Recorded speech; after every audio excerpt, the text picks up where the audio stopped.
Welcome to the 4th edition of WorldView, a look at the news of the world in Summit, brought to you by the 9th grade world history classes.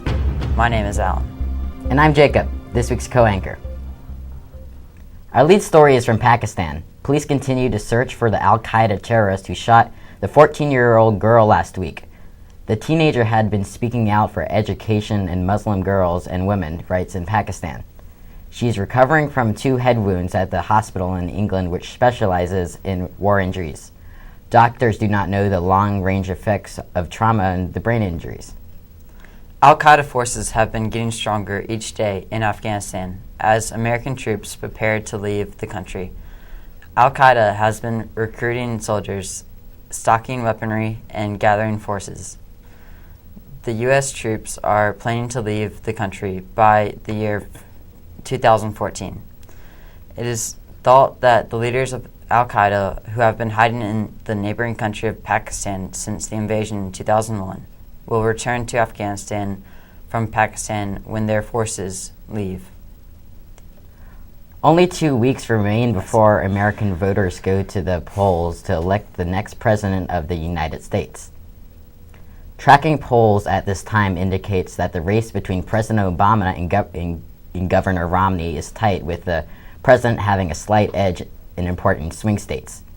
Each campaign is working hard to convince undecided voters to vote for their candidate this week. In Damascus, Syria, rebel activists who have been fighting to overthrow their country's dictator have been putting down their weapons to help out in the field hospitals. The hospitals are caring for wounded soldiers as well as civilians who have been caught in government attacks. The help being given to the patients in the hospitals is seen by the Syrian government as an act of terrorism. Recently in Moscow, there has been a ban on girls wearing the Islamic headscarves, also known as hijabs, during the school day. Russia's President Vladimir Putin came out stating this week that Russia is a secular country. This statement made many in Russia's Muslim community angry. One parent of a Muslim girl stated that by not allowing girls to wear the hijabs in school, they are being forced to make a choice between religious and education. Russia has about 15 to 20 million Muslim inhabitants, and the majority of them believe that schoolgirls should be able to wear the clothing as a personal choice. Fidel Castro is the longest-standing communist dictator of Cuba, America's neighbor with a few miles off the coast of Florida. Many believe that Castro had a stroke recently. That news is not a surprise to many because his health has been declining for a long time. Cuba considers Castro's health as a national matter of security and therefore does not release any details about his condition in recent years. Castro's brother has been in charge of daily government operations. An oil boom can increase U.S. production next year to more than 11 million barrels a day. That would nearly equal Saudi Arabia's current output, according to the Energy Department of projections. The spurt is expected to increase American energy jobs.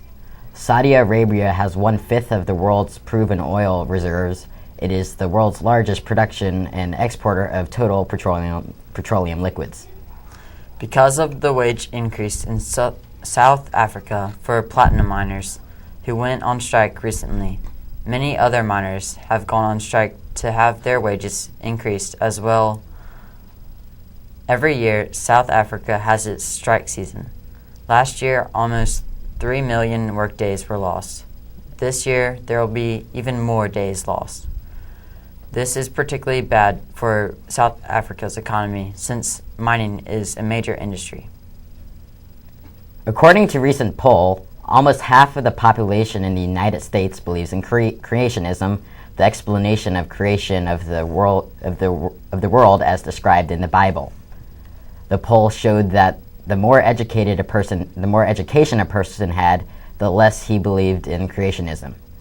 Now it's time for El Tiempo Aguilas. Buenos días, amigos. Yo me llamo Magda.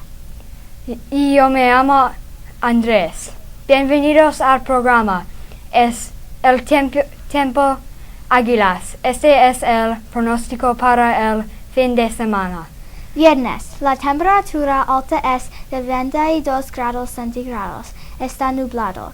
Sábado, la temperatura alta es de 16 grados centígrados, con poco sol. Domingo, la temperatura alta es de 14 grados centígrados y parcialmente nublado. ¡Qué bien! Entonces este fin de semana necesito llevar la camisa, los pantalones cortos, los calcetines y los zapatos. Es todo por ahora. Adiós! Thanks to Sophie and Anders for that report. We are between sports seasons, so there are no sports news. Check the first floor bulletin boards for service opportunities, or wait till Monday's morning assembly. Thanks for watching this week, and have a great weekend. Goodbye, and tune in again next week. Go Eagles!